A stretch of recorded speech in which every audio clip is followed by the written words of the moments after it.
Electricity എന്നുള്ളത് ശരിക്കും പറഞ്ഞ ഒരു സ്പെസിഫിക് സെക്ടർ ആയിട്ടാണ് ഗവൺമെന്റ് ഓഫ് ഇന്ത്യ എനിക്ക് ചെയ്തിരിക്കുന്നത്. കാരണം എന്താണെന്ന് ചോദിച്ചു കഴിഞ്ഞാൽ ബേസിക്കലി ഇലക്ട്രിസിറ്റി എന്ന് പറയുന്നത് എന്താണെന്ന് ചോദിച്ചു കഴിഞ്ഞാൽ ഇറ്റ്സ് എ ഫോം ഓഫ് എനർജിയാണ്. മനുഷ്യന് ഇന്ന് ജീവിച്ചിരിക്കുന്നതിന് ആവശ്യമായ ഇലക്ട്രിസിറ്റി, അതായത് എനർജി ആവശ്യം മനുഷ്യന്റെ സോഷ്യൽ ആക്ടിവിറ്റീസിനാണ്. അപ്പൊ ആ സോഷ്യൽ ആക്ടിവിറ്റീസിൽ ആവശ്യമായിട്ടുള്ള, ഇന്ത്യയെ സംബന്ധിച്ച് ഇന്ത്യയിലെ എല്ലാ പൗരനും ആവശ്യമായിട്ടുള്ള എനർജി സെക്യൂരിറ്റി, അദ്ദേഹത്തിന് ജീവിക്കാനും സോഷ്യൽ ലൈഫിനും അദ്ദേഹത്തിന്റെ ഹെൽത്ത് കാര്യങ്ങൾക്കെല്ലാം ആവശ്യമായ എനർജിയുടെ ഒരു പോയിന്റ് ഓഫ് വ്യൂയിലേക്കാണ് നമ്മൾ ആദ്യമായിട്ട് ഇതിനെ കൊണ്ടുവരേണ്ടത്.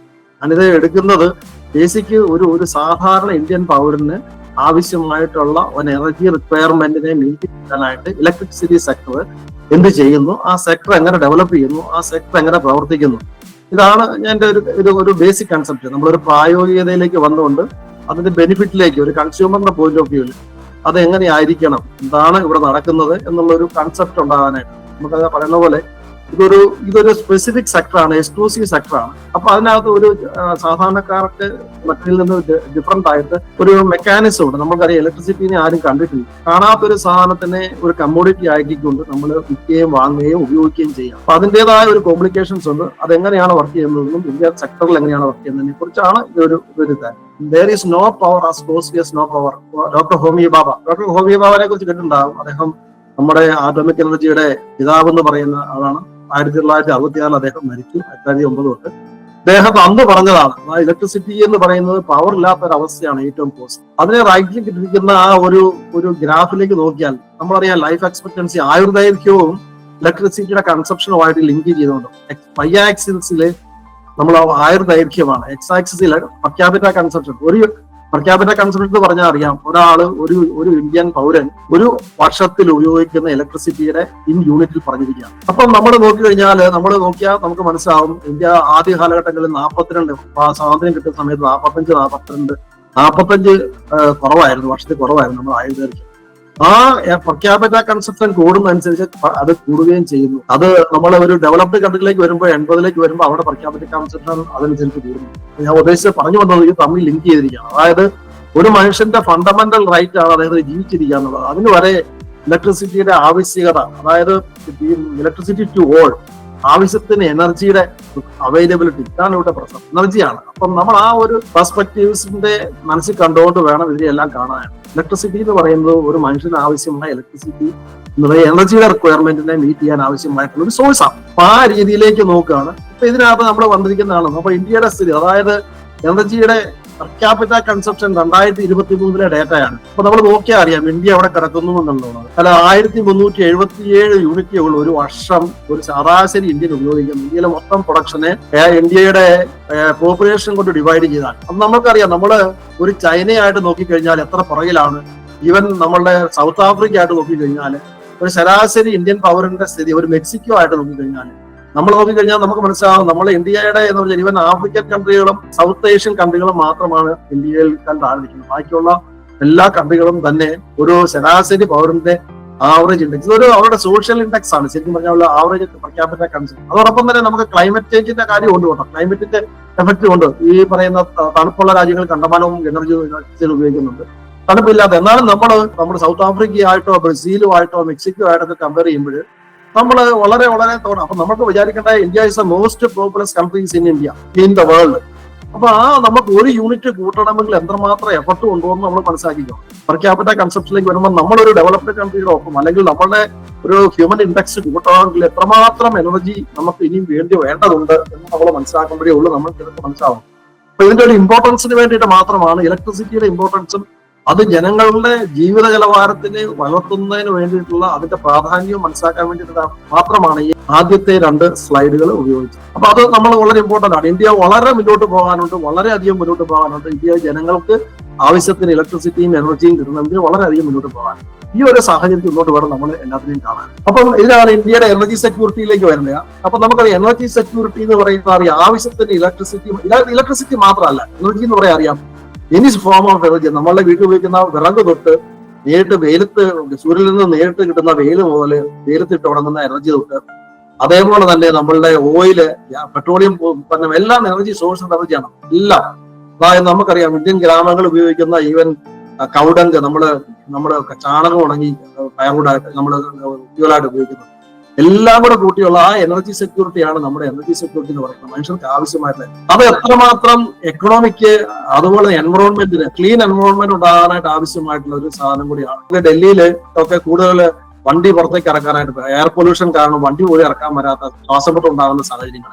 അപ്പൊ ആ ഒരു സാഹചര്യങ്ങളെല്ലാം കണ്ടെത്തുമ്പോൾ electricity is the most clean energy, form of energy. അതിന്റെ ഏറ്റവും വലിയ പ്രത്യേകത ഈസി ആയിട്ട് കൺട്രോൾ ചെയ്യാം, ഈസി ആയിട്ട് ഉപയോഗിക്കാം, ഏത് ഫോമിലേക്ക് ഉപയോഗിക്കാം, മാറ്റാൻ പറ്റും. അങ്ങനെ നോക്കുമ്പോൾ നമുക്ക് എനർജി ഇല്ലാതെ എക്കണോമിക് ഡെവലപ്മെന്റ് നടക്കില്ല. എക്കണോമിക് ഡെവലപ്മെന്റ് ഉണ്ടാകാതെ നമുക്ക് എംപ്ലോയ്മെന്റ്, സെൽഫ് ജനറേഷൻ, നമ്മളുടെ എല്ലാ കാര്യത്തിലും ഇതെല്ലാം വേണം. അപ്പൊ അതിലേക്ക് വരുമ്പോഴാണ് നമുക്ക് ക്ലീൻ എനർജിയുടെ ആവശ്യത്തിലേക്ക്, എൻവറോൺമെന്റൽ സ്ട്രാറ്റജിയിലേക്ക് വരുവാണ്. റിന്യൂവബിൾ എനർജിയുടെ സെൽഫ് റിലയൻസ്, ഈ 2-3 കാര്യങ്ങൾ എല്ലാം കൂടെ പരസ്പരം ബന്ധപ്പെട്ടതാണ്. ഇലക്ട്രിസിറ്റി എന്ന് പറയുന്നത് ഫ്യൂച്ചറിന്റെ സോഴ്സ് ഓഫ് എനർജിയാണ്. അത് മുന്നോട്ട് പോകുമ്പോൾ നമുക്കറിയാം, ഇനിയിപ്പം ഹൈഡ്രോ കാർബൺ ബേസ്ഡ് ഫ്യൂവലിനെ, അതായത് ഫോസിൽ ഫ്യൂവൽസിനെ എല്ലാം റീപ്ലേസ് ചെയ്യാൻ ഉദ്ദേശിക്കുകയാണ് റിന്യൂവബിൾ എനർജി വഴി.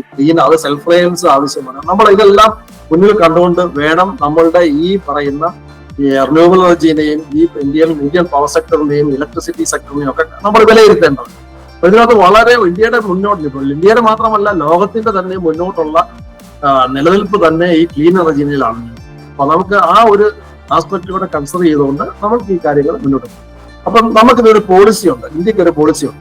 അതായത് എനർജി എങ്ങനെ നമുക്കറിയാം. ഞാൻ നേരത്തെ പറഞ്ഞു, ഞാൻ ഇലക്ട്രിസിറ്റിയിൽ നിന്ന് വിട്ട് എനർജി എന്നുള്ള ലെവലിലേക്കാണ് ചിന്തിക്കുന്നത്. എനർജിയുടെ നമുക്കറിയാം, പണ്ട് നമുക്ക് പ്ലാനിംഗ് കമ്മീഷൻ ഉണ്ടായിരുന്നു. പ്ലാനിംഗ് കമ്മീഷൻ കഴിഞ്ഞിട്ട് ഇപ്പൊ നീതി ആയോഗാണ്, ഗവൺമെന്റ് ഓഫ് ഇന്ത്യ ഇപ്പൊ നീതി ആയോഗ് എന്നാണ് അതിന് പറയുന്നത്. നാഷണൽ എനർജി, അവർക്ക് ഒരു നാഷണൽ എനർജി പോളിസി ഉണ്ട്. ആ പോളിസി ഗവൺമെന്റിന്റെ, അതായത് നമുക്ക് പവർ സെക്ടറിന്റെ മാത്രമല്ല, നമ്മളുടെ പെട്രോളിയം സെക്ടറും ബാക്കിയുള്ള എല്ലാ സെക്ടറും, കോള്, പെട്രോളിയം എല്ലാം നമ്മുടെ എനർജി സോഴ്സസ് ആണ്. അപ്പൊ ഇതിനെല്ലാം എങ്ങനെ ഉപയോഗിക്കണം എന്നുള്ളതിനെ സംബന്ധിച്ച ഒരു എനർജി പോളിസി ഇന്ത്യക്കുണ്ട്.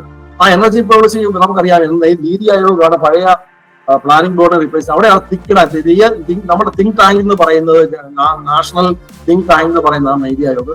അവരാണ് ശരിക്കും ഈ പറയുന്ന പലപ്പോഴും ഇതിനൊക്കെ പല കാര്യങ്ങൾക്കും ഈ ജനറൽ ആയിട്ടുള്ള ഒരു ഡിസ്കഷൻ പേപ്പറുകള്, കൺസെപ്റ്റ് പേപ്പറുകള് എല്ലാം ഉണ്ടാകും. അവരുടെ സൈറ്റിൽ പോയാൽ നമുക്ക് മനസ്സിലാവും ഇതിനെ സംബന്ധിച്ച മുഴുവൻ വളരെ പണ്ട് തൊട്ടേ അവർ തുടങ്ങിയപ്പോൾ കഴിഞ്ഞ 10-15-20 വർഷമായിട്ട് ഇതെല്ലാം ഉണ്ട്. അപ്പൊ അതിനകത്ത് അവര് എന്താണ് എനർജി പോളിസി എന്ന് പറയുന്നത്? Energy policy refers a set of guidelines, regulations and objectives that a government organization or individual sets to manage the production, distribution and consumption of energy. It aims to ensure that energy is produced, distributed and consumed in a way that is sustainable, affordable. നമുക്ക് sustainable energy വേണം, affordable energy വേണം, secure energy വേണം. Energy policy of India is to increase local production ആവശ്യമാണ്. നമുക്കറിയാം ഇപ്പോഴത്തെ നമ്മളുടെ dependency 21-22 40.9% energy നമുക്ക് import ചെയ്യപ്പെടുകയാണ്. നമുക്കറിയാം ഓയിൽ ഇമ്പോർട്ട്, കോൾ ഇമ്പോർട്ട്, ഇതുപോലുള്ള ഇമ്പോർട്ട്, ടോട്ടൽ എനർജിയുടെ റിക്വയർമെന്റ് നോക്കി കഴിഞ്ഞാൽ ഇന്ത്യയിൽ ആകെയുള്ള അത് 40.9% ഇമ്പോർട്ട് ചെയ്യപ്പെടുകയാണ്. നമ്മൾ ആ ഇമ്പോർട്ട് ചെയ്യപ്പെടുന്ന എനർജി നമുക്ക് ലോക്കലി മെയ്ഡ് ചെയ്യാൻ മാത്രമേ ഒരു സെൽഫ് സഫീഷ്യൻസി പരമാവധി ലോക്കൽ പറ്റുന്നെല്ലാം ലോക്കലി ഉണ്ടാക്കാൻ ശ്രമിക്കും. അപ്പൊ അതാണ് നമ്മളുടെ ഡെവലപ്മെന്റ് ഓഫ് ആൾട്ടർനേറ്റീവ് സോഴ്സസ് ആണ്. അതാണ് hydro, nuclear, solar and wind energy. അവിടെയാണ് നമുക്ക് ശരിക്കും പറഞ്ഞാൽ ഇതിന്റെ ഡെവലപ്മെന്റ് ആണ് ഇപ്പൊ നമ്മൾക്ക് നമ്മളുടെ പോളിസി എന്ന് പറയുന്നത് തന്നെ നമ്മളെ ക്ലീൻ എനർജിയിലേക്ക് മാറണം, നമ്മുടെ ഫോസിൽ ഫ്യൂവൽസ് നിന്ന് ക്ലീൻ എനർജിയിലേക്ക് മാറുക. അപ്പൊ അത് മാത്രമോടൊപ്പം തന്നെ സെൽഫ് ലോക്കലി മെയ്ഡ്, അതായത് സെൽഫ് ഡിപ്പെൻഡൻസ്, ഇത് രണ്ടും മുന്നോട്ട് കണ്ടുകൊണ്ട് വേണം നമ്മുടെ ഈ എനർജി പോളിസിയുടെ അടിസ്ഥാനപരമായിട്ടുള്ള കാര്യം. അതോടൊപ്പം തന്നെ നമുക്കറിയാം നാഷണൽ എനർജി പോളിസിയുടെ ഒബ്ജക്റ്റീവ്സ് ഉണ്ട്. ആ ഒബ്ജക്റ്റീവ്സ് പറഞ്ഞാൽ shifting of source support from fossil fuel to clean energy. നേരത്തെ പറഞ്ഞത് തന്നെയാണ്, അതായത് ഫോസിൽ ഫ്യൂൽസ് നമുക്ക് ക്ലീൻ എനർജിയിലേക്ക് മാറണം. പിന്നെ സോഷ്യലി റെസ്പോൺസിബിൾ വേ, അതായത് നമുക്ക് ക്ലീൻ എനർജി എന്ന് പറഞ്ഞാൽ നമുക്കറിയാം, അതായത് റിന്യൂവബിൾ എനർജികളും ഈവൻ ന്യൂക്ലിയർ എനർജിയും ക്ലീൻ എനർജി ആയിട്ടാണ് കണക്കാക്കിയിരിക്കുന്നത്. Nuclear energy, hydro and renewable energies, ഇതാണ് ശരിക്കും പറഞ്ഞാൽ വിൻഡ്, സോളാർ. പിന്നെ അടുത്തതാണ് പ്രൊമോട്ട് എനർജി എഫിഷ്യൻസി. ഏറ്റവും നമ്മുടെ ഞാൻ നേരത്തെ പറഞ്ഞല്ലോ, നമുക്ക് വിറകുകൾ ഉപയോഗിച്ചാലുള്ള കുഴപ്പം എന്താണ്? It is not energy efficiency ഇല്ല. നമ്മുടെ ഇന്ത്യയിലെ എനർജി എഫിഷ്യൻസി ഒരു പ്രോസസ് കൊണ്ട് ഉപയോഗിക്കുമ്പോൾ അതിനകത്ത് ഉപയോഗിക്കുന്ന എനർജിയുടെ ഔട്ട്പുട്ട്, അതായത് നമ്മുടെ കൺവേർഷൻ ഓഫ് എനർജിയുടെ കൺവേർഷൻ വരുമ്പോൾ എഫിഷ്യൻസി ഭയങ്കര കുറവാണ്. നമ്മളൊരു ജപ്പാനുമായിട്ടോ US-ആയിട്ടോ കമ്പയർ ചെയ്യുമ്പോൾ നമ്മുടെ എനർജി എഫിഷ്യൻസി വളരെ കുറവാണ്. പ്രോസസ് എഫിഷ്യൻസികൾ അതിനെ ഇംപ്രൂവ് ചെയ്യേണ്ട ആവശ്യമുണ്ട്. അതാണ് ഈ പറഞ്ഞ രണ്ട് പാർട്ടുണ്ട് അതിന്, അതായത് promote energy efficiency and promote sources, better source. ഇത് രണ്ടും ഇതിനകത്ത് വരണം. അതോടൊപ്പം തന്നെ നമുക്കറിയാം ഗവൺമെന്റിന് ഈ പറയുന്ന ഈ United Nations framework four convention of climate change and UNFCCC എന്ന് പറയുന്ന ഒരു അതിനകത്ത് നമ്മൾ പോയി ഇതൊരു ഇന്റർനാഷണൽ ഏജൻസിയിലെ ആ ഒരു ഇന്റർനാഷണൽ മാറ്റില്ലാത്ത നമ്മളും നമ്മുടെ ആ ഫ്രെയിംവർക്ക് അനുസരിച്ച് നമുക്ക് തീരുമാനമെടുത്തിട്ടുണ്ട്. ഗവൺമെന്റ് അവരോട് കമ്മിറ്റ്മെന്റ് കൊടുത്തിട്ടുണ്ട്. നാഷണലി ഡിറ്റർമൈൻഡ് കോൺട്രിബ്യൂഷൻ എന്നാണ് പറഞ്ഞത്. അപ്പം അത് ഇന്ത്യ ഗവൺമെന്റ് അവിടെ പോയി കമ്മിറ്റ് ചെയ്തിട്ടുണ്ട്. ആ കമ്മിറ്റ്മെന്റ് അനുസരിച്ചുള്ള കാര്യങ്ങൾ നമുക്ക് ചെയ്യാൻ പാടില്ല. ഈ കാര്യങ്ങളെല്ലാം കൂടെ കൊണ്ടുകൊണ്ടാണ് ശരിക്കും നമ്മളൊരു മൈൽ സ്റ്റോൺ ഇട്ടിട്ടുണ്ട്. 2030 കൊണ്ട് 500 ഗിഗാവാട്ട്സ് ഓഫ് റിന്യൂവബിൾ എനർജി കപ്പാസിറ്റി ഉണ്ടാക്കാനും പറ്റും. ഇങ്ങനെയുള്ള നമ്മുടെ മൈൽ സ്റ്റോൺ ആയി ഇങ്ങോട്ടുള്ള. അതോടെ തന്നെ 50% 2030 കൊണ്ട് 50% cumulative electric power install capacity from non fossil fuel. ആകെയുള്ളതിന്റെ 50% ഇലക്ട്രിസിറ്റി നോൺ ഫോസിൽ ഫ്യൂവലിൽ നിന്നാക്കും. എന്ന് പറഞ്ഞാൽ നമുക്കറിയാം ന്യൂക്ലിയർ ഉൾപ്പെടെ, അതായത് non fossil hydro carbon based ഫ്യൂളും അല്ലാത്തത് കൊണ്ട് അവിടെ ഇൻസ്റ്റൽ കപ്പാസിറ്റി 50% 2030 കൊണ്ട് ആകാം. At least 100 gigawatts of nuclear capacity ആയി. അപ്പൊ നമുക്ക് ഈ ന്യൂക്ലിയർ കപ്പാസിറ്റി ഇപ്പൊ റീസെന്റ് ആയിട്ട് നമ്മൾ nuclear capacity government of India ഇപ്പൊ പ്രൊഡ്യൂസ് ചെയ്യുന്നത്, അതായത് ഇൻഡിജീനിയസ് ന്യൂക്ലിയർ ടെക്നോളജി ആയിട്ട് 100 ഗിഗാവാട്ട്സ് ന്യൂക്ലിയർ കപ്പാസിറ്റി ബൈ 2047. അതൊരു ബേസ് ലോഡ് ആയിട്ട്. അതോടൊപ്പം തന്നെ എനർജി ഇൻഡിപെൻഡൻസ് ബൈ 2047. അതാണ് നമ്മൾക്ക് എനർജി ഇൻഡിപെൻഡൻസ് പറഞ്ഞാൽ നമുക്ക് ഈ എക്സ്റ്റേണൽ ഡിപെൻഡൻസി കുറച്ചുകൊണ്ട് നമ്മൾ പരമാവധി ഇന്ത്യയിൽ തന്നെ ആവശ്യത്തിന് ഇലക്ട്രിസിറ്റി, നമ്മൾ ഇന്ത്യൻ എനർജിയുടെ ഇലക്ട്രിസിറ്റിയുടെ ഏറ്റവും വലിയ അഡ്വാൻറ്റേജ് ആണ്. നമ്മുടെ ഇലക്ട്രിസിറ്റി ആകുമ്പോൾ, ഇലക്ട്രിസിറ്റിയിലേക്ക് ഡിപെൻഡൻസി വരുമ്പോൾ ടോട്ടലി ഇത് ലോക്കൽ മെയ്ഡ് ആണ്. അതിനകത്ത് നമുക്ക് പുറത്തുനിന്നുള്ള ഇമ്പോർട്ട് ഇല്ല. നമുക്ക് ഇമ്പോർട്ട് ഇപ്പൊ തന്നെയാണെങ്കിൽ നമുക്ക് ഭൂട്ടാൻ ഇമ്പോർട്ട് ഉണ്ട്, എങ്കിൽ പോലും നെറ്റ് ആ ഒരു ഇമ്പോർട്ടുകൾ മിനിമം ആയിട്ടുണ്ട്. ഞാനത് പറയാൻ കാരണം വെച്ചാൽ ഇലക്ട്രിസിറ്റി ഈസ് ലോക്കലി മെയ്ഡ്. അതിന്റെ പ്രയോജനം ആ ഇൻഡസ്ട്രിയും അതിന്റെ പൈസയും എല്ലാം ഇന്ത്യയിൽ തന്നെ, എക്കണോമിക്കലി ഇന്ത്യയിൽ തന്നെ കിടക്കും. അതാണ് അതിനകത്ത് ഏറ്റവും വലിയ പ്രയോജനം. അതോ നെറ്റ് സീറോ എമിഷൻ ബൈ 2070 ഇതെല്ലാം നമ്മൾ നേരത്തെ അറിയാവുന്ന ആലോചന. അതോടൊപ്പം തന്നെ ഈ ബഡ്ജറ്റ് 2025 എന്താണ് പറഞ്ഞിരിക്കുന്നത്? ഈ ബഡ്ജറ്റ് 2025 പറഞ്ഞിരിക്കുന്ന ഒരു ഊന്നൽ കൊടുത്തിരിക്കുന്ന എന്താണ്? 100 gigawatts nuclear capacity by 2047. A strategic move to strengthen the long-term energy security and position nuclear energy as an alternative to supply base load while reducing the dependence on fossil fuel. നമുക്ക് അറിയാം, അതായത് nuclear എനർജിക്ക് base load ആയിട്ട് ഉപയോഗിക്കാൻ പറ്റുള്ളൂ, variation താങ്ങാൻ പറ്റത്തില്ല. അതിനുവേണ്ടി base load ആയിട്ട് ഉപയോഗിക്കാൻ വേണ്ടിയിട്ടാണ് ഈ പറയുന്ന ന്യൂക്ലിയർ. അപ്പൊ നമ്മൾക്ക് ഒരു എനർജി സ്ട്രാറ്റജി ഉണ്ട്, ഒരു ഗോൾ ഉണ്ട് നമ്മൾക്ക് മുന്നോട്ട്. അതനുസരിച്ചാണ് നമ്മുടെ പോളിസികൾ എനർജി ഇത് നാഷണൽ എനർജി പോളിസിയാണ്.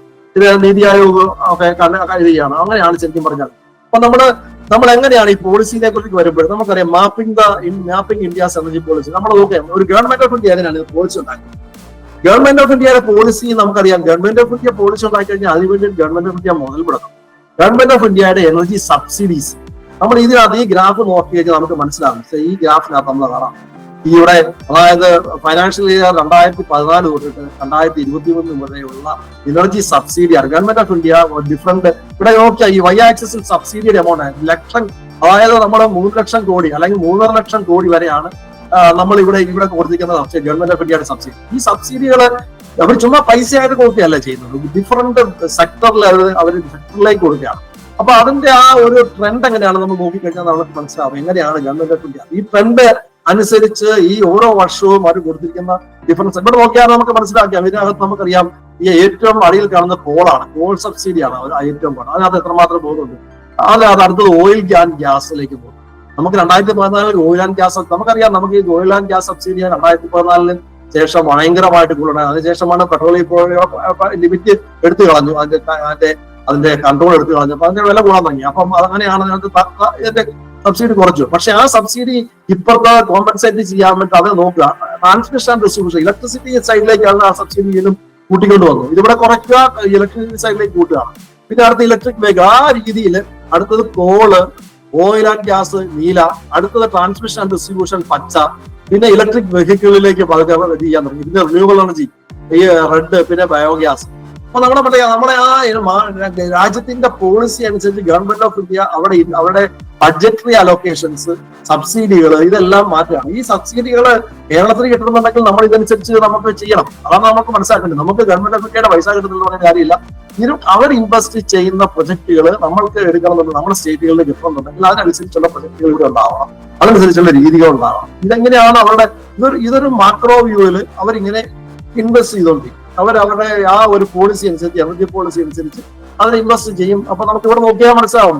ഇവിടെ ട്രാൻസ്മിഷൻ ആൻഡ് ഡിസ്ട്രിബ്യൂഷനിലെ കോഡ് കൂടിക്കൊണ്ടിരിക്കുകയാണ്. ട്രാൻസ്മിഷൻ ഡിസ്ട്രിബ്യൂഷനിൽ 2023-24 അപ്പൊ ആ ട്രാൻസ്മിഷൻ ഡിസ്ട്രിബ്യൂഷനിലേക്കാണ് കൂടുന്നത്. അടുത്തത് ഇലക്ട്രിക്കൽ സൈഡിലേക്കാണ് അവിടെ കൂടുതൽ സബ്സിഡി ഫോക്കസ് ചെയ്യപ്പെടുന്നത്. ഇന്ന് കാരണം ഇതാണ് കാരണം. അപ്പം നമ്മൾ അടുത്തത് നമ്മൾ നോക്കി കഴിഞ്ഞാൽ ഇനി കോൾ സബ്സിഡീസിലേക്ക് നോക്കിയാൽ നമുക്ക് മനസ്സിലാകും ഡിഫറെന്റ് ഫൈനാൻഷ്യൽ ഇയറിൽ അവർ കോൾ സബ്സിഡിയിലേക്ക് നോക്കി കഴിഞ്ഞാൽ നമുക്കറിയാം 45% ടോട്ടൽ പ്രൈമറി സപ്ലൈ എന്ന് പറഞ്ഞു കഴിഞ്ഞാൽ കോളിലാണ് നമ്മൾ ഈ പറയുന്നത്. അതായത് India consumes powered by the coal which comprises 45% of the total primary supply.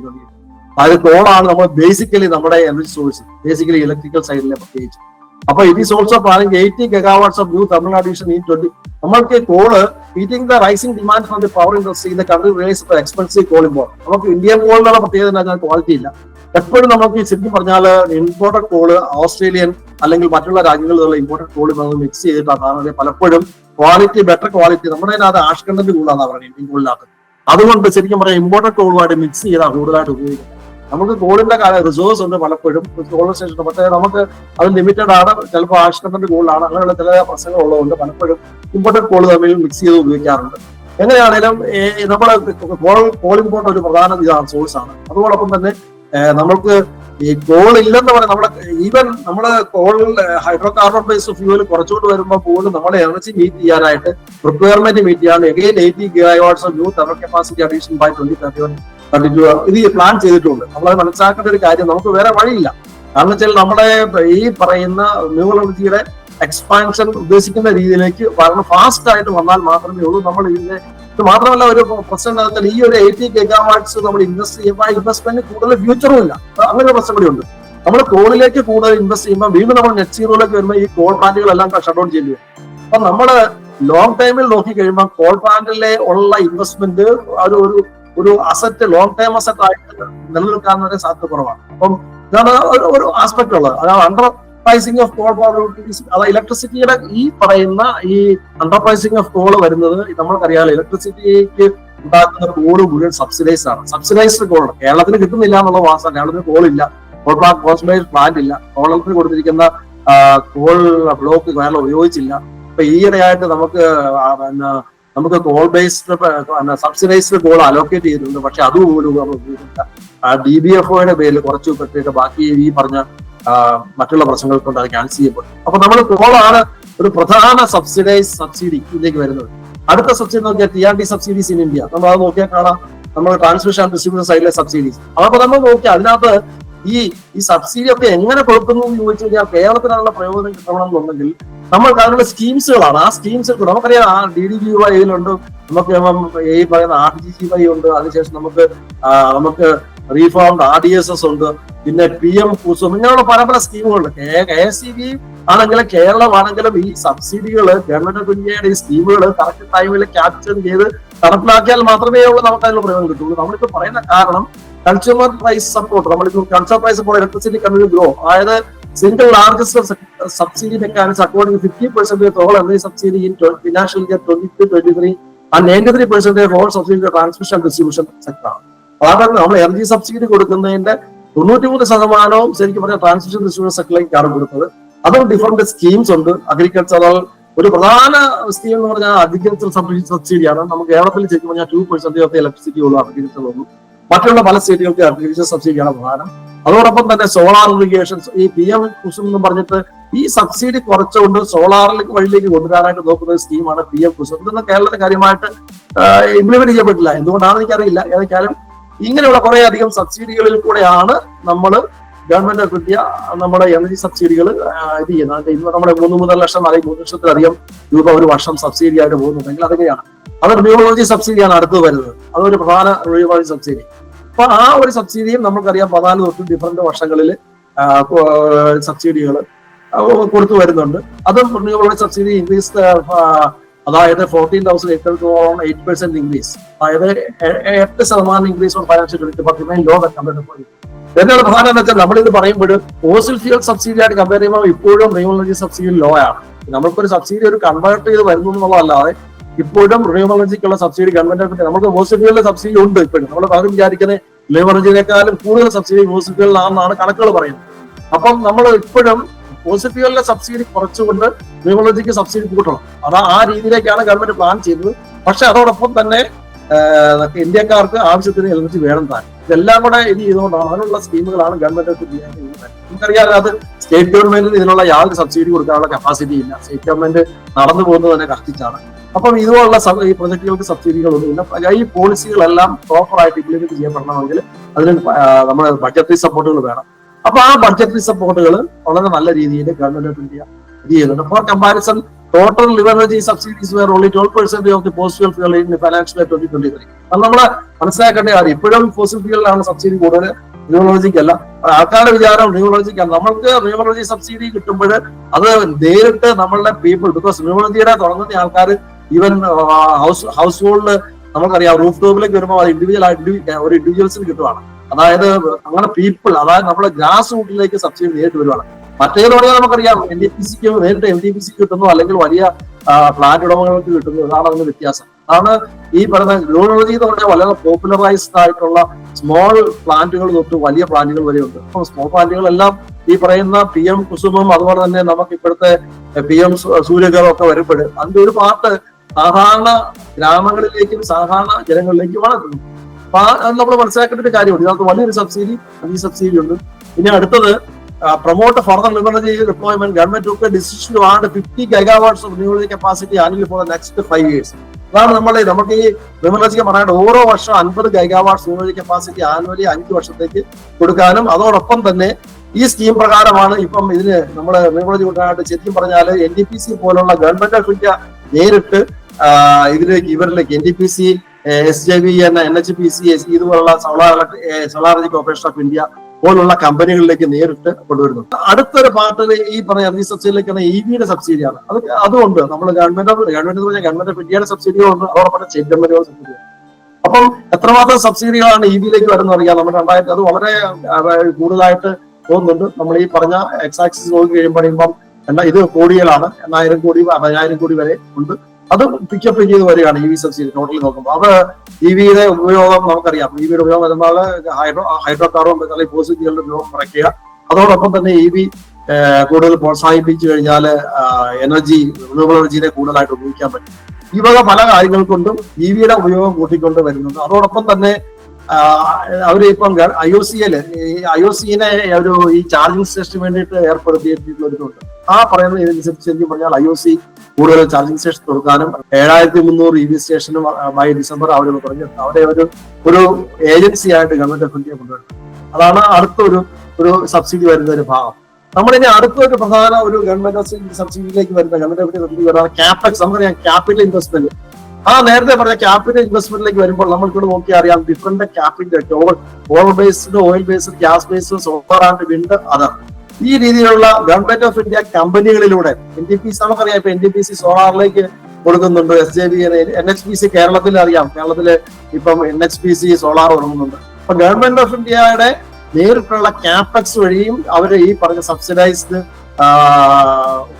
Energy subsidies ഇത് വരുന്നുണ്ട്. അപ്പം ഇവരെ ശരിക്കും പറഞ്ഞാൽ ഈ പറഞ്ഞ ഗവൺമെന്റ് ഓഫ് ഇന്ത്യ കമ്പനികളിലെ മെയിൻലി ഡിപ്ലോയ്മെന്റ് ബെനിഫിറ്റിംഗ്, അതായത് CPയുടെ phase 2 സ്കീം പ്രകാരം സെൻട്രൽ പവർ സെക്ടർ യൂണിറ്റ്സ് പറയുന്നത് അവർ daily nominate statuses renewable energy implementing agency ആയിട്ട് ഇവരെ കാർവ് ഔട്ട് ചെയ്തിട്ടുണ്ട്. അപ്പൊ ഇവർ വഴിയും ഈ പറഞ്ഞ രീതിയിൽ ഡിഫറന്റ് അവരെ വഴിയും നമ്മൾ ഈ പറയുന്ന ഇത് വരുന്നു. അപ്പൊ ഞാൻ പറഞ്ഞ് ഉദ്ദേശിക്കുന്നത് നമ്മുടെ ഗവൺമെന്റ് ഓഫ് ഇന്ത്യയുടെ പോളിസി, എനർജി പോളിസിയും അതിനോടനുബന്ധിച്ചുള്ള എങ്ങനെയാണ് അവർ ഇംപ്ലിമെന്റ് ചെയ്യുന്നത്. നമുക്കറിയാം പോളിസി വരുമ്പോൾ അതിനുള്ള കാര്യമായിട്ടുള്ള ഈ 3 ലക്ഷം കോടി രൂപയുടെ ഇൻവെസ്റ്റ്മെന്റ് സബ്സിഡൈസ് ബഡ്ജറ്റ് സപ്പോർട്ടായിട്ട് വരുമ്പോൾ ഡിഫറന്റ് സെക്ടറിൽ കൂടെ, അതായത് call sector, oil sector, gas sector, എല്ലാ സെക്ടറിൽ കൂടെ ഇത് വരുന്നുണ്ട്. അപ്പൊ ഇതെല്ലാം നമ്മൾക്ക് ഇൻവെസ്റ്റ്മെന്റും അത് ആ രീതിയിലുള്ള ബെനിഫിറ്റുകളും ജനങ്ങൾക്ക് കിട്ടാൻ വേണ്ടിയിട്ടൊക്കെ പ്രോത്സാഹിപ്പിക്കപ്പെടാൻ വേണ്ടിയിട്ടാണ്. അടുത്തത് ലോൺ അറിയാം. നമുക്കൊരു പ്രൊജക്ട് തുടങ്ങണമെങ്കിൽ ലോൺ കിട്ടും. അപ്പൊ ലോൺ ഏത് രീതിയിലേക്കാണ് പ്രോത്സാഹിപ്പിക്കപ്പെടേണ്ടത്? അതുകൊണ്ട് തന്നെ നമുക്ക് ക്യാപിറ്റൽ ഇൻവെസ്റ്റ്മെന്റിലേക്ക് വരുമ്പോൾ ലോൺ കൊടുക്കേണ്ട ഒരു ഇതാണ്. അപ്പൊ ആ ഇൻവെസ്റ്റ്മെന്റിന്റെയും ആ ഡൊമസ്റ്റിക് പബ്ലിക് ഫൈനാൻസിന് വേണ്ടിയിട്ട് അത് പ്രധാനമായിട്ട് നമുക്കറിയാമല്ലോ. നമുക്ക് സെൻട്രൽ ഫൈനാൻസിങ്, പവർ ഫൈനാൻസിങ് ഉണ്ട്. ആ മൂന്ന് പ്രധാന financing, power financing corporation, REC rural electrification corporation, IREDA Indian renewable energy development agency.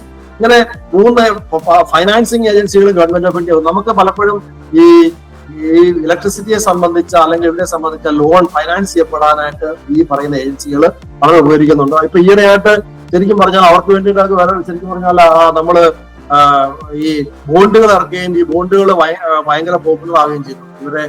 ഈ ഫൈനാൻസിങ് ഏജൻസി റിന്യൂവബിൾ എനർജി ബോണ്ടുകൾ ഈ IREDA ഈ പറയുന്ന ഗവൺമെന്റ് ഓഫ് ഇന്ത്യയുടെ കീഴിൽ ബോണ്ടുകൾ ഇറക്കി. ആ ബോണ്ടുകൾ ഭയങ്കര സക്സസ് ആയിട്ട് അടുത്ത ഒരു ഫേസ് മുഴുവൻ പ്രതീക്ഷിച്ചേക്കാൾ കൂടുതൽ സബ്സ്ക്രൈബ് ചെയ്യപ്പെട്ടു. അതിൽ കൂടുതൽ ബോണ്ടുകൾ വരുന്നുണ്ട്.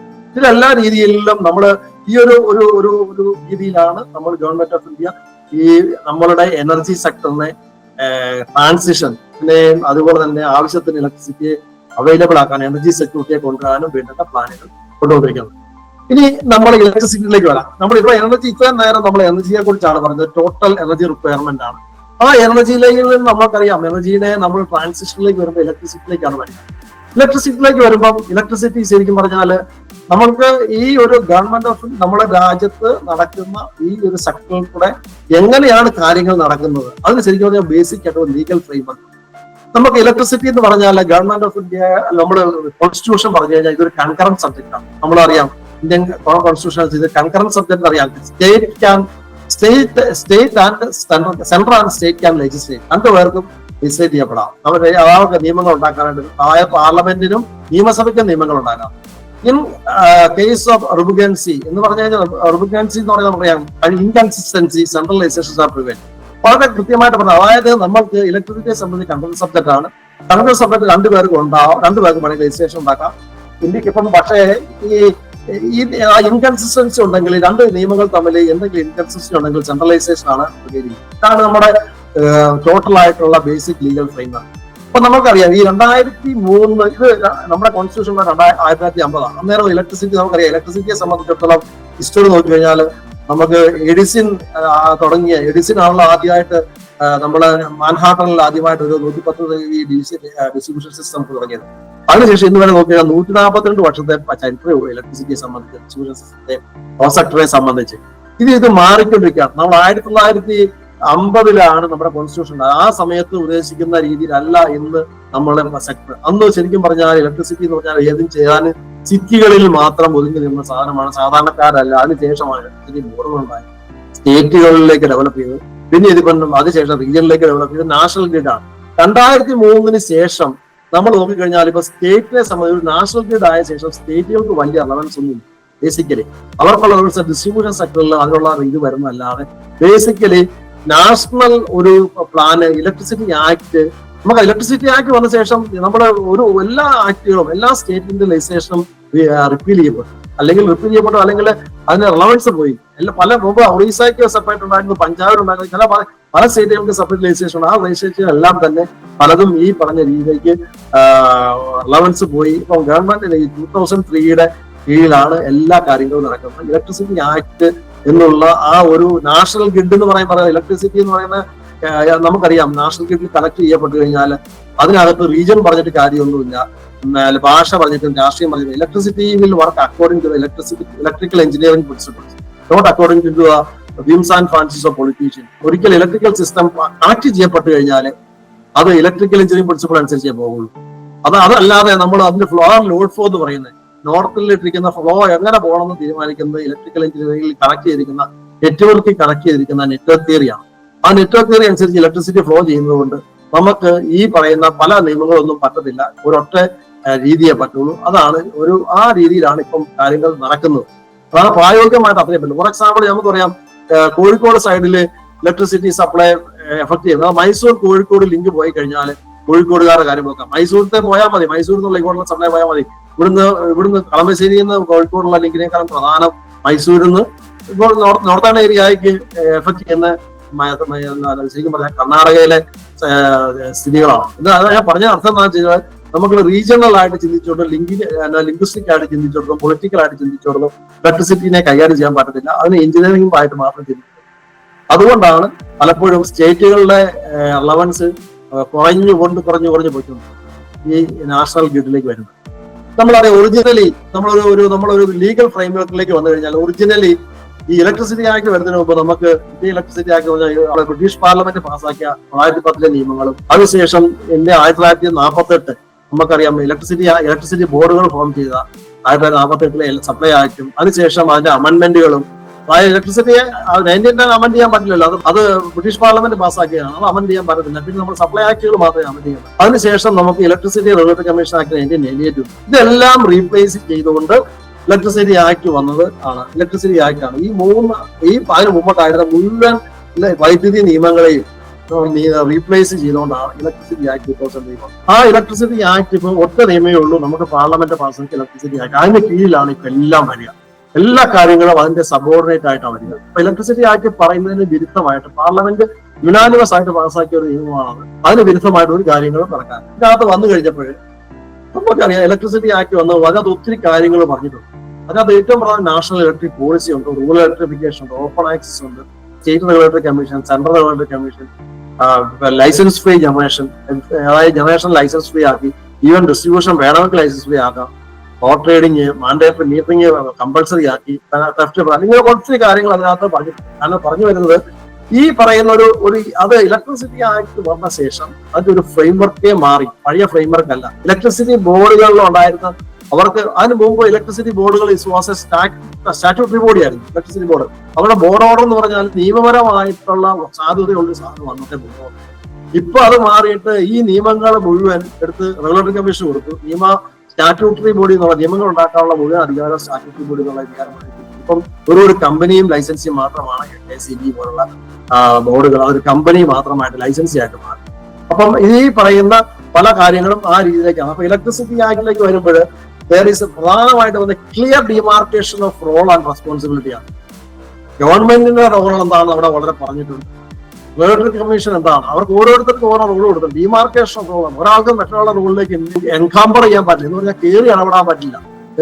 അതാണ് പലപ്പോഴും നമുക്കറിയാമല്ലോ. ഈയിടെയായിട്ട് അതിനകത്ത് പറഞ്ഞിരിക്കുന്ന കാര്യങ്ങൾ പോലും അതിനകത്ത് ലിമിറ്റേഷൻ ഉണ്ട്. ഈയിടെയായിട്ട് നമുക്കറിയാം കേരള ഗവൺമെന്റ് നമ്മൾക്ക് ഈ DBFOയുടെ ഒരു ഓർഡർ ഇവർ ക്യാൻസൽ ചെയ്തപ്പോൾ അത് ക്യാൻസൽ ചെയ്യാൻ പറ്റത്തില്ല, അത് വീണ്ടും റീസ്റ്റോർ ചെയ്യണമെന്ന് പറഞ്ഞിട്ട് കേരള ഗവൺമെന്റ് ഒരു അഡ്വൈസ് ഡയറക്ഷൻ കൊടുത്ത് ആ ഡയറക്ഷൻ കൊടുത്ത ശേഷം സുപ്രീം കോടതി അത് ടേക്കപ്പ് ചെയ്യും. അവസാനം സുപ്രീം കോടതി പോയി കഴിയുമ്പോൾ വലിയൊരു ഓർഡർ യാതൊരു കാരണവശാലും അവരുടെ ഇൻഡിപെൻഡൻസിനെ ചോദ്യം ചെയ്തുകൊണ്ട് അവരുടെ ഡിസിഷൻ മേക്കിങ്ങിലേക്ക് ഇടപെടാനോ ഇവൻ അഡ്വൈസ് ചെയ്യാണ്ട് ഈ ഇലക്ട്രിസിറ്റി ആക്ട് പറഞ്ഞിട്ടുണ്ട് ഡയറക്ഷൻ കൊടുക്കാമെന്ന്. പക്ഷേ അവരുടെ ഓപ്പൺ തീരുമാനത്തെ ഹനിക്കുന്ന രീതിയിൽ ഒരു ഇടപെടൽ പറ്റത്തില്ല എന്ന് സുപ്രീം കോടതി വിധിച്ചിട്ടുണ്ട്.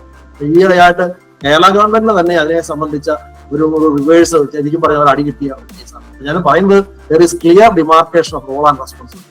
ഗവൺമെന്റിന് കൃത്യമായിട്ട് പോളിസി മേക്കിനെ സംബന്ധിച്ച് റോൾ ആൻഡ് റെസ്പോൺസിബിലിറ്റി ഉണ്ട്. റെഗുലേറ്ററി കമ്മീഷനുകൾക്ക് കൃത്യമായ റെസ്പോൺസിബിലിറ്റി ഉണ്ട്. ഈ റെഗുലേറ്ററി കമ്മീഷന്റെ മുകളിൽ അവരുടെ തീരുമാനങ്ങൾക്ക് ഒരു അപ്പലേറ്റ് ട്രൈബ്യൂണൽ ഓഫ് ഇലക്ട്രിസിറ്റി ഉണ്ട് to hear appeal against orders of the adjudicating officer or the appropriate commission under this act. എന്ന് പറഞ്ഞാൽ റെഗുലേറ്ററി കമ്മീഷൻ തീരുമാനിക്കുന്ന കാര്യങ്ങൾക്ക് അപ്പീൽ പോകേണ്ട സ്ഥലം ഏതാണ്? അവരുടെ മെറിറ്റലുള്ള തീരുമാനങ്ങൾ, ഓർഡറുകൾക്ക്, റെഗുലേഷനുകൾക്കല്ല കേട്ടോ. റെഗുലേഷൻ ഡിഫറെന്റ് ആണ്. ഉത്തരവുകൾക്ക് ശരിക്കും പറഞ്ഞാൽ അപ്പീൽ പോകാനുള്ള സ്ഥലം എന്താണ്? റെഗുലേഷൻ ഒരു നിയമമാണ്. നിയമത്തിന് അപ്പീൽ എന്ന് പറഞ്ഞാൽ നിയമാനുസൃതമായിട്ട് നമുക്ക് പോകേണ്ട സ്ഥലം എന്ന് പറഞ്ഞു കഴിഞ്ഞാൽ ഹൈക്കോടതിയാണ്. നമ്മൾ ഏതാ പറഞ്ഞാൽ ഭരണഘടനാ കോടതിയാണ്. ഭരണഘടനയ്ക്ക് വിരുദ്ധമാണെങ്കിൽ ആ നിയമം നിലനിൽക്കുന്നത്. അപ്പം ഭരണഘടനാ കോടതിയിലേക്ക് പോകാൻ പറ്റും റെഗുലേറ്ററി കമ്മീഷൻ റെഗുലേഷൻ അഗൈൻസ്റ്റ് ആയിട്ട്. പക്ഷെ റെഗുലേഷൻ കമ്മീഷന്റെ ഉത്തരവുകൾക്ക് അഗൈൻസ്റ്റ് ആയിട്ട് പോകേണ്ട സ്ഥലം അപ്പലേറ്റ് ട്രൈബ്യൂണലാണ്. അപ്പലേറ്റ് ട്രൈബ്യൂണലിൽ റെഗുലേറ്ററി കമ്മീഷൻ ഉത്തരവുകളുടെ തീരുമാനങ്ങൾക്ക് അഗൈൻസ്റ്റ് ആയിട്ട് പോകാൻ പറ്റും.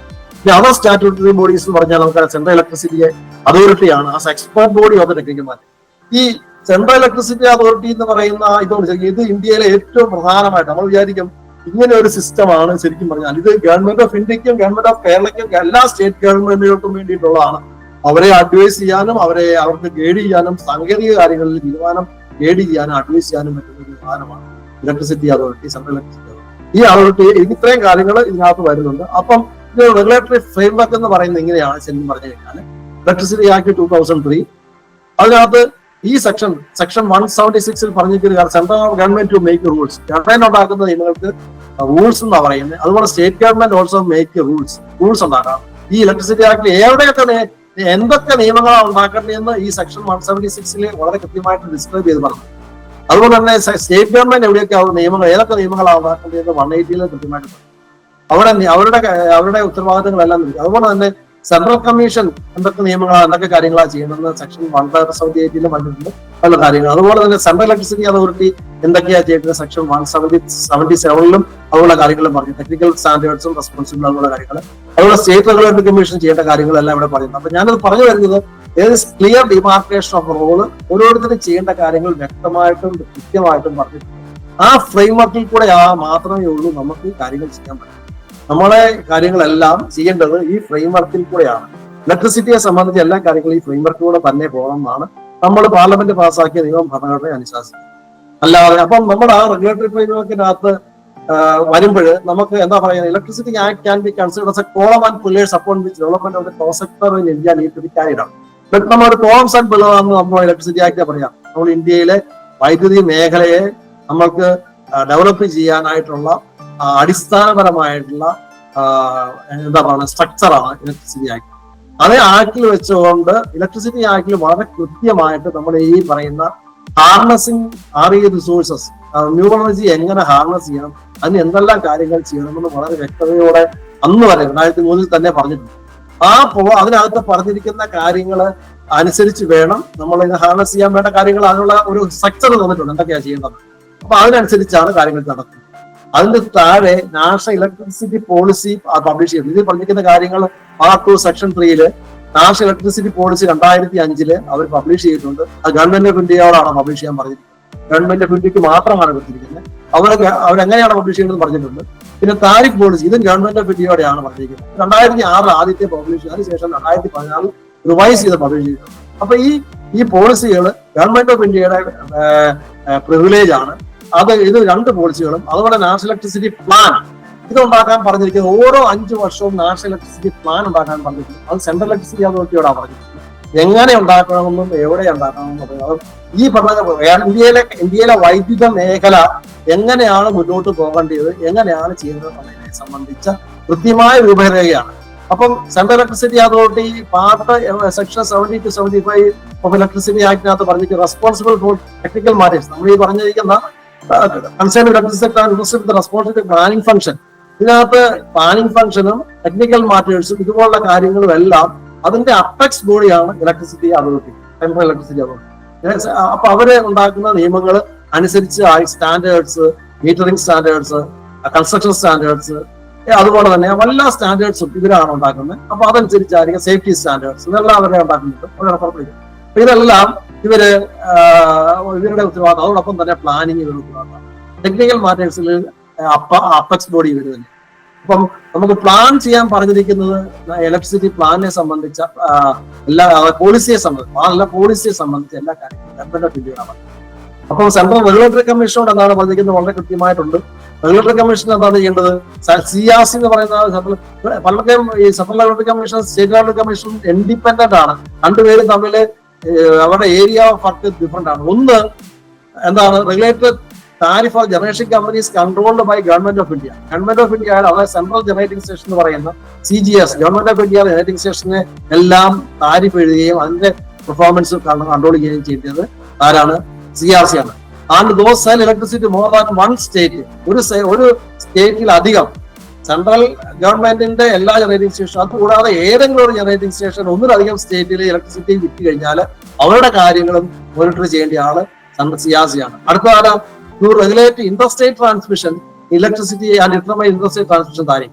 പിന്നെ അടുത്തതാണ് ഉത്തരവാദിത്തം ഇന്റർസ്റ്റേറ്റ് ഇലക്ട്രിസിറ്റി ആണ്. അതായത് സ്റ്റേറ്റുകൾ തമ്മിലുള്ള ട്രാൻസാക്ഷൻ ഇലക്ട്രിസിറ്റി കൈകാര്യം ചെയ്യുന്നതിനെ കുറിച്ച് കൺട്രോൾ ചെയ്യേണ്ടതും മോണിറ്റർ ചെയ്യുന്നതും എല്ലാം ഇവരാണ്. ഡിറ്റർമൈൻ ഇന്റർസ്റ്റേറ്റ് ട്രാൻസ്മിഷൻ, അതാണ് അവരുടെ താരിഫ് നിശ്ചയിക്കുന്നത്. അപ്പൊ അതോടൊപ്പം തന്നെ അവിടെ central commission shall ensure transparency. അതോടൊപ്പം പറഞ്ഞിരിക്കുന്ന കാര്യമുണ്ട്, അവിടെ ഫംഗ്ഷൻ ചെയ്യുമ്പോൾ അവർ ട്രാൻസ്പെറൻസി വേണം. അതോടൊപ്പം തന്നെ they shall be guided by the electricity policy, national electricity plan and tariff policy under section 3. നേരത്തെ പറഞ്ഞിരിക്കുന്ന ഗവൺമെന്റ് ഓഫ് ഇന്ത്യയുടെ പോളിസികളും ഗവൺമെന്റ് ഓഫ് ഇന്ത്യയുടെ CA പ്ലാനും അനുസരിച്ച് വേണം ഇവരുടെ കാര്യങ്ങൾ തീരുമാനിക്കാൻ. വളരെ വ്യക്തമായിട്ട് CRC ഇന്റർസ്റ്റേറ്റ് അതാണ് സെൻട്രൽ ഇലക്ട്രിസിറ്റി റെഗുലേറ്ററി കമ്മീഷൻ. ഇനി അടുത്തത് റെഗുലേറ്ററിയിലേക്ക് വരുമ്പോൾ നമുക്ക് സ്റ്റേറ്റ് റെഗുലേറ്ററി കമ്മീഷൻ എന്താണ് പോകുന്നത്? ഇത് നമ്മൾക്ക് വളരെ ഇമ്പോർട്ടന്റ് ആണ് state regulatory commission. State regulatory കമ്മീഷനോട് വളരെ കൃത്യമായിട്ട് ഒത്തിരിയധികം കാര്യങ്ങൾ പറഞ്ഞിട്ടുണ്ട്. കാരണം ഞാൻ കുറച്ച് കാര്യങ്ങൾ പറയാം. Determine the tariff of generation, അതായത് സ്റ്റേറ്റിനുള്ളിലുള്ള എല്ലാ കാര്യങ്ങളും തീരുമാനിക്കാനുള്ള ഉത്തരവാദിത്തം ഇലക്ട്രിസിറ്റി ആക്ടിന്റെ സെക്ഷൻ 86 പ്രകാരം സ്റ്റേറ്റ് റെഗുലേറ്ററി കമ്മീഷനാണ്. അപ്പം ജനറേഷന്, supply, transmission, dealing of electricity, wholesale, bulk, retail എല്ലാം സ്റ്റേറ്റ് റെഗുലേറ്ററി കമ്മീഷൻ. അതായത് നമുക്ക് ഡിസ്ട്രിബ്യൂഷൻ, ട്രാൻസ്മിഷൻ, ജനറേഷൻ എല്ലാം അതുപോലെ regulate electricity purchase and procurement process, distribution ലൈസൻസിയുടെ ഇലക്ട്രിസിറ്റി ആൾക്കാർക്ക് കൺസ്യൂമർ കൊടുക്കേണ്ട അവർ വാങ്ങിക്കുന്ന ഇലക്ട്രിസിറ്റിയുടെ കാര്യങ്ങൾ എങ്ങനെ അതിനെ റെഗുലേറ്റ് ചെയ്തിട്ട് അവർക്ക് വാങ്ങിക്കാൻ പറ്റത്തില്ല. അതിന്റെ പൈസയും അതുപോലുള്ള കാര്യങ്ങൾ റെഗുലേറ്റ് ചെയ്യാനുള്ള ഉത്തരവാദിത്വം സ്റ്റേറ്റ് റെഗുലേറ്ററി കമ്മീഷനാണ്. അപ്പൊ അവർക്ക് സൗകര്യം പോലെ ഇഷ്ടം പോലെ പോയി വാങ്ങിക്കാം. അതാണല്ലോ ഈ ഇടയ്ക്കായിട്ട് ക്യാൻസൽ ചെയ്യപ്പെട്ടെ DBFO ക്യാൻസൽ ചെയ്യപ്പെട്ട അവിടെ DBFOയുടെ ഇത് ക്യാൻസൽ ചെയ്യപ്പെടാൻ കാരണം എന്ന് വെച്ചാൽ എയർലി അഡ്വാൻസ് സാങ്ഷൻ വാങ്ങിക്കാതെ അവർ പോയി എഗ്രിമെന്റ് വെച്ചു എന്നുള്ളതാണ് അതിനകത്തെ പ്രശ്നം. അപ്പൊ അവരുടെ ഉദ്ദേശം അവർ റെഗുലേറ്റ് ചെയ്യുന്നത് വെച്ചാൽ അവർ ഈ പറയുന്ന റെഗുലേറ്റ് ചെയ്യുമ്പോൾ ഗവൺമെന്റ് ഓഫ് ഇന്ത്യയുടെ പോളിസികൾ നോക്കണം. നേരത്തെ പറഞ്ഞിട്ടുണ്ടല്ലോ, റെഗുലേറ്റ് ചെയ്യുമ്പോൾ ഗവൺമെന്റ് ഓഫ് ഇന്ത്യയുടെ പോളിസി പ്ലാന്, താരിഫ് പോളിസികൾ ഇതുപോലുള്ള കാര്യങ്ങൾ നോക്കിക്കൊണ്ട് വേണം അതനുസരിച്ച് അതിന്റെ അത് വെച്ച് വേണം അവരെ ഗൈഡ് ചെയ്യപ്പെടാൻ. അപ്പൊ അതെല്ലാം വെച്ചുകൊണ്ട് വേണം ഈ തീരുമാനങ്ങൾ എടുക്കാൻ. പിന്നെ intra state transmission and wheeling, സ്റ്റേറ്റിന്റെ ഉള്ളിലുള്ള മുഴുവൻ ട്രാൻസ്മിഷനും അതിനെ ഇലക്ട്രിസിറ്റിയുടെ കൈകാര്യം ചെയ്യുന്ന എല്ലാം സ്റ്റേറ്റ്. പിന്നെ അതോടൊപ്പം തന്നെ നമ്മളെ സംബന്ധിച്ച് പറയുകയാണെങ്കിൽ പ്രധാനമായിട്ടൊരു കാര്യം ഞാൻ പറഞ്ഞിട്ടുണ്ട്, promote co-generation and generation of electricity from renewable sources of electricity by providing suitable measures for connectivity with the grid and sale of electricity to any person. അതാണ് ഇതിനകത്ത് വളരെ ഇമ്പോർട്ടന്റ് ആയിട്ട് നമ്മളിപ്പം ഒരു റിന്യൂവബിലിറ്റിയിലേക്ക് വരിക എന്ന് പറയാനിരിക്കാം. co-generation എന്ന് പറയുന്നത് നമുക്ക് അവർ generation of electricity from renewable source of energy and suitable measures for connectivity with the grid and sale of electricity to any person. ഇതിനകത്ത് കണക്ടിവിറ്റി വിത്ത് ഗ്രിഡ് ഇപ്പൊ ഉണ്ടായിട്ടുണ്ട്. പക്ഷേ സൂട്ടബിൾ നമുക്ക് റിന്യൂവബിൾ എനർജി ഉണ്ടാക്കുന്ന ആർക്കെങ്കിലും പർട്ടിക്കുലർ ആയിട്ട് സെല്ല് ചെയ്യാനും പറ്റുന്ന അതാണ് പലയിടത്തും നമ്മുടെ പിയർ ടു പിയർ എന്ന് പറയുന്നത്. അത് കേരളത്തിൽ വരുത്താൻ പല സ്റ്റേറ്റുകളും വന്നു കഴിഞ്ഞു. അതായത് റിന്യൂവബിൾ എനർജി ഉണ്ടാക്കുന്ന ഒരാൾക്ക് സ്വന്തം ഇലക്ട്രിസിറ്റി ഇഷ്ടമുള്ള ആൾക്ക് കൊടുക്കാനുള്ള ഒരു റെഗുലേഷൻ ഉണ്ടാക്കാനാണ് ഇതിനകത്ത് പറഞ്ഞിട്ടുണ്ട്. അതാണ് ഞാൻ പറയുന്നത് പല സ്റ്റേറ്റുകളും ഉണ്ടാക്കുന്ന പിയർ ടു പിയർ. അത് കേരളം ഉണ്ടാക്കിയിട്ടില്ല ഇതുവരെ. പലപ്പോഴും നമുക്ക് ഇതിനകത്തൊരു മെക്കാനിസം ഉണ്ട്. അവർക്ക് sale of electricity to any person and also specify for purchases of electricity from some source the percentage of total consumed electricity in the area of distribution. അതായത് renewable purchase ഒബ്ലിഗേഷനെ കുറിച്ചാണ് ഇവിടെ പറയുന്നത്. അപ്പൊ നമ്മൾ വളരെ ക്ലിയർ ആണ്. നമ്മുടെ റിന്യൂവബിൾ എനർജിയെ സംബന്ധിച്ച കാര്യങ്ങള് കൃത്യമായിട്ട് നടപ്പിലാക്കാനും അതിന് പറ്റുന്ന റെഗുലേഷൻ ഉണ്ടാക്കാനും എല്ലാം ഉള്ള ഉത്തരവാദിത്വം സ്റ്റേറ്റ് റെഗുലേറ്ററി കമ്മീഷൻ ഉണ്ട്. അതിനനുസരിച്ച് അതിനെ പ്രോത്സാഹിപ്പിക്കുന്ന രീതിയിൽ, അതിന് വേണ്ട രീതിയിൽ, വിൽക്കുന്ന രീതിയിൽ, ഏതെങ്കിലും ഒരാൾക്ക് കൊടുക്കേണ്ട രീതിയിൽ എല്ലാം ഉള്ള റെഗുലേഷൻ ഉണ്ടാക്കാൻ അവർക്ക് ബാധ്യതയുണ്ട്. ഈ ബാധ്യത അവർ കൃത്യമായിട്ട് നിർവഹിക്കുന്നുണ്ടോ എന്നാണ് അടുത്ത പ്രശ്നം. അതാണ് ഇവിടുത്തെ പ്രശ്നം. ഇതൊക്കെ നമ്മൾക്ക് നിയമങ്ങൾ ഇലക്ട്രിസിറ്റി ആക്ട് വന്നിട്ട് ഇപ്പം വർഷം എത്രയായി? 15 കഴിഞ്ഞു അല്ലേ? 2013 കഴിഞ്ഞ് 2025 ഇപ്പൊ എത്രയായി? 2003 25 22 വർഷത്തോളായി. 22 വർഷത്തോളായി. പക്ഷെ ഇപ്പോഴും ഈ കാര്യങ്ങളിൽ ഇതുവഴിയും നമ്മുടെ റെഗുലേറ്ററി കമ്മീഷനുകളൊക്കെ കാര്യമായിട്ട് ഒന്നും ചെയ്തിട്ടില്ല. അതാണ് ഇതിനകത്തെ പ്രധാനമായിട്ടുള്ള കാര്യങ്ങൾ. നമ്മൾ ഇതിനകത്ത് ഈ റിന്യൂവബിൾ എനർജിയുടെ കാര്യങ്ങൾ വരുമ്പോൾ നമ്മൾക്കൊരു കാര്യം മനസ്സിലാക്കി, എത്ര നിയമം ഉണ്ടായി കഴിഞ്ഞു കഴിഞ്ഞാലും ഇതൊക്കെ വെസ്റ്റേൺ ഇൻട്രസ്റ്റുകളിലെ അതിലേക്ക് പോകും. Unless and otherwise people are empowered, appropriate people empower ചെയ്യപ്പെട്ടില്ലെങ്കിൽ അതാണ് പ്രശ്നം. അപ്പൊ നമ്മൾക്ക് ഇങ്ങനെയുള്ള സാഹചര്യം ഉണ്ട്. അതാണ് പല സ്റ്റേറ്റുകളിലും പിയർ ടു പിയർ വരുന്നത്. ആൾക്കാർക്ക് കൊടുക്കാൻ പിയർ ടു പിയർ ആണ്. ആ ഒരു സാഹചര്യം കേരളത്തിൽ ഉണ്ടാവണം എന്നാണ് എന്റെ ഒരു അഭിപ്രായം. സബ്സെക്ഷൻ 3 and 4 ഇതിനകത്ത് പറഞ്ഞിട്ടുണ്ട്. ഇതിനകത്ത് പറഞ്ഞ വരുന്ന ഒരു പ്രധാന കാരണം കമ്മീഷൻ ഫണ്ട് എൻഷുർ ട്രാൻസ്പെറൻസി. സൗകര്യം പോലെ അവർക്ക് തീരുമാനിക്കാനല്ല പറയണം. Commission shall ensure transparency while exercising its powers and discharging it function and shall be guided by the national electricity policy, national electricity plan and tariff policy published by under section 3 of the act. ഇത് വളരെ clear ആണ്. ശരിക്കും പറഞ്ഞാൽ ഇവരോട് പറഞ്ഞിരിക്കുന്നത് national electricity policy, national electricity പ്ലാനും tariff പോളിസിയും government of India directives ഒക്കെ അനുസരിച്ച് ചെയ്യാനായിട്ടാണ് പറഞ്ഞിരിക്കുന്നത്. അപ്പം അവര് താരിഫ് പോളിസി അനുസരിച്ചും സെക്ഷൻ 3 അനുസരിച്ചും electricity plan, national electricity plan സിയുടെ പ്ലാനിൽ പറഞ്ഞിരിക്കുന്ന കാര്യങ്ങളൊക്കെ നടപ്പാക്കാൻ ആ പ്ലാന്റെ പേരിൽ തന്നെ നടപ്പാക്കാൻ നമുക്കറിയാലോ. ഇപ്പം പുതിയ പ്ലാന് വന്നിട്ടുണ്ട്, സിയുടെ പുതിയ പ്ലാൻ വന്നിട്ടുണ്ട്. ആ പ്ലാൻ അനുസരിച്ച് വേണം നമ്മളിനി പുതിയൊരു റെഗുലേഷൻ ഉണ്ടാക്കാണെങ്കിൽ വെട്ടാൻ. അടുത്ത പീരീഡ്, ഇപ്പോഴത്തെ പീരീഡ് കഴിഞ്ഞു, ആറിയാൻ റെഗുലേഷന്റെ പീരീഡ് കഴിഞ്ഞു. ഇനി അടുത്ത പീരീഡിലേക്ക് വരുമ്പോൾ ഇപ്പോഴത്തെ സിയുടെ പ്ലാന്, ഇപ്പൊ പുതുതായിട്ട് ഇറക്കിയിരിക്കുന്ന പ്ലാൻ 2023 പ്ലാന് അനുസരിച്ച് വേണം, 2023 ശേഷം ഇറക്കിയിരിക്കുന്ന പ്ലാൻ അനുസരിച്ച് വേണം ഇനി ഇപ്പൊ അവർ ചെയ്യാനായിട്ട് അടുത്ത 5 വർഷത്തേക്കുള്ളത്. അത് ചെയ്യാനായിട്ടാണ് ചെയ്യേണ്ടത്, അല്ല അവർക്ക് സൗകര്യം പോലെ അല്ല ചെയ്യേണ്ടത്. അതാണ് ഇതിനകത്ത് അടിസ്ഥാനപരമായ കാര്യം. ഇതിന്റെ ഉദ്ദേശം എന്ന് പറഞ്ഞാൽ നമുക്കറിയാലോ, ഇത് നമ്മുടെ രാജ്യത്ത് ഒരു ഏകീകരിച്ച രീതിയിൽ, നാഷണൽ രീതിയിൽ, ഒരേ രീതിയിൽ ഒരേ വശത്തേക്ക് എല്ലാ എഫർട്ടുകളും കറക്റ്റായിട്ട് പോകാനായിട്ടാണ്. ഇപ്പൊ ഗവൺമെന്റിന്റെ ഉത്തരവാദിത്വം എന്ന് പറഞ്ഞാൽ ഇതാണ്: combination of national electricity policy, tariff policy, policies of rural electrification, power to issue direction of the commission issue involved public policy. ഈ ഒരു ഡയറക്ഷൻ ആണ് ACB കേരള സർക്കാർ ഇപ്പൊ റെഗുലേറ്ററി കമ്മീഷൻ കൊടുത്തപ്പം അത് അനവസരത്തിലായി പോയി എന്ന് പറഞ്ഞ് സുപ്രീം കോടതി വിധിച്ചത്. ഈ ഒരു ഉത്തരവാദിത്വം പറഞ്ഞിട്ടുണ്ട്. പക്ഷെ അത് അവരുടെ സ്വതന്ത്രമായ പ്രവർത്തനത്തെ കൈയടക്കുന്ന രീതിയിലാകരുതെന്ന് ഇവിടെ കൃത്യമായിട്ട് പറഞ്ഞിട്ടുണ്ട്. ഇപ്പൊ national policy and provide under act is provide central government. ഞാൻ പറയും നാഷണൽ പോളിസി എന്താണെന്ന് പറഞ്ഞിട്ടുണ്ട്, പ്ലാൻ എന്താണെന്ന് പറഞ്ഞത്. അപ്പൊ അതിനകത്ത് can A state government laid on A different policy ആണ് എന്റെ ക്വസ്റ്റ്യൻ. പല ആൾക്കാരുടെയും വിചാരം ഇതിന് ഡിഫറെന്റ് ആയിട്ട് ഒരു പോളിസി സ്റ്റേറ്റ് ഗവൺമെന്റുകൾക്ക് ഉണ്ടാക്കാൻ പറ്റില്ല. അപ്പൊ അതാണ് ഞാൻ എപ്പോഴും പറയുന്ന കാര്യം. നമുക്ക് ഇലക്ട്രിസിറ്റി ആക്ടിന്റെ ഡിഫറെന്റ് ആയിട്ട് ഇലക്ട്രിസിറ്റി ആക്ടിന്റെയും ഗവൺമെന്റ് ഓഫ് ഇന്ത്യയുടെയും പോളിസിക്കും പ്ലാനും ഡിഫറെന്റ് ആയിട്ട് ഒരു പോളിസിയോ പ്ലാനോ ഇല്ല.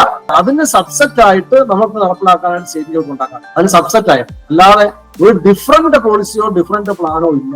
അതിനെ കംപ്ലൈ ചെയ്തുകൊണ്ടും ആ ഒരു ഡോക്യുമെന്റിനെ കംപ്ലൈ ചെയ്തുകൊണ്ടുള്ള കാര്യങ്ങളാണ്. അപ്പൊ അടുത്ത പ്ലാനിലേക്ക് വരുമ്പോൾ നമുക്കറിയാം CA ഹാസ് എ പ്ലാൻ. നമ്മൾക്ക് ഇലക്ട്രിസിറ്റി ആക്ടില് പറഞ്ഞിരിക്കുന്ന നോട്ടിഫൈഡ് പ്ലാൻ ഇതാണ്: national plan to be perception according to national policy 5 years. And ഈ CAയുടെ ഇതിനകത്ത് ലേറ്റസ്റ്റ് പ്ലാൻ 18 March വാലിഡ് ഉണ്ട്. ഇതാണ് ഈ പ്ലാൻ അനുസരിച്ച് വേണം. ഈ പ്ലാൻ ആണ് ശരിക്കും മസ്റ്റ് ബി റെഫറൻസ് ഈ പറയുന്ന അതനുസരിച്ച് വരികയാണ്. അപ്പൊ അടുത്തൊരു ഇമ്പോർട്ടന്റ് ആയിട്ടുള്ള കാര്യങ്ങൾ, നമ്മൾ ഇത്രയും കാര്യം ഇലക്ട്രിസിറ്റി ആക്ടിനെ കുറിച്ച് പറഞ്ഞു. നമ്മുടെ എനർജി കൺസർവേഷൻ ആക്ട് എന്ന് പറഞ്ഞ വേറെ ആക്ടുകൾ, 2 ആക്ടാണ് നമ്മൾ ചെയ്തത്. നേരത്തെ ഞാൻ പറഞ്ഞ എനർജി എഫിഷ്യൻസി വളരെ ഇമ്പോർട്ടന്റ് ആണ്. നേരത്തെ പറഞ്ഞ നമ്മുടെ സോഴ്സ് ഡെവലപ്പ് ചെയ്യണം, ട്രാൻസ്മിഷൻ സിസ്റ്റം വേണം, ഇത് വേറെ കൺസ്യൂമറിലേക്ക് എത്തണം. അതോടൊപ്പം തന്നെ എനർജി എഫിഷ്യൻസിയുടെ ഇലക്ട്രിസിറ്റി കൺസർവേഷൻ ആക്ട് 2001 ഇതും വളരെ ഇമ്പോർട്ടന്റ് ആയിട്ടുള്ള ഒരു കാര്യമാണ്. ഇതും ഇപ്പോൾ വളരെ ഇമ്പോർട്ടന്റ് ആയിട്ട് പല കാര്യങ്ങളും ഇതിൽ വരുന്നുണ്ട്. അതും ഈ സ്മാർട്ട് മീറ്ററിന്റെ ഒക്കെ ഇംപ്ലിമെന്റേഷനും എനർജി ഓഡിറ്റിന്റെ ഒക്കെ ഇംപ്ലിമെന്റേഷനും ഇതിനനുസരിച്ച് ആവാറുണ്ട്. അതും പറയുന്നുണ്ട്. അപ്പൊ അതിന്റെ ഒരു പ്രോസസ് ഡയഗ്രമാണിത്. നമുക്ക് എനർജി കൺസർവേഷൻ ആക്ട് വരുന്നുണ്ട്, ഗവൺമെന്റ് ഓഫ് ഇന്ത്യ ഉണ്ട്, സ്റ്റേറ്റ് ഗവൺമെന്റ് ഉണ്ട്. ഇതിനകത്ത് അവിടെ CA എന്താണ് ചെയ്യുന്നത് അതിന് കറസ്പോണ്ടിങ് ആയിട്ട് ബ്യൂറോ ഓഫ് എനർജി എഫിഷ്യൻസി ഉണ്ട്. ആ ബ്യൂറോ ഓഫ് എനർജി എഫിഷ്യൻസി ആണ് ഇലക്ട്രിസിറ്റി ആക്ടിന്റെ കീഴിലുള്ള CA ചെയ്യുന്ന അതേ കാര്യങ്ങൾ. അവരാണ് ശരിക്കും ഇതിന്റെ കാര്യങ്ങളെല്ലാം ഇനീഷ്യേറ്റീവ് എടുക്കുകയും പല കാര്യങ്ങൾ ചെയ്യുന്നത്. അതേപോലെ തന്നെ ഈ പറയുന്ന പലപ്പോഴും ഡെസിഗ്നേറ്റഡ് കൺസ്യൂമർ എന്ന് പറഞ്ഞാൽ ഈ എനർജി ഓഡിറ്റ് ഒക്കെ മാൻഡേറ്ററി ആയിട്ടുള്ള കാര്യങ്ങൾ ചെയ്യാനായിട്ടും എനർജി മാനേജർ, എനർജി ഓഡിറ്റർ, ഈ വക ഒരു സിസ്റ്റം ഈ പറയുന്ന എനർജി കൺസർവേഷൻ ആക്ടുമായിട്ട് ബന്ധപ്പെട്ടു. അതിനെക്കുറിച്ച് കൂടുതൽ ഞാൻ പറയുന്നത് ഇപ്പൊ ഇതുമായിട്ട് രണ്ടും നമ്മൾക്ക് ഒരുമിച്ച് പോകേണ്ട ഒരു കാര്യമാണ്. എനർജി കൺസർവേഷനും എനർജി ഇത്രയും കാര്യങ്ങളാണ് എനിക്ക് ഇതിൽ പറയാനുള്ളത്.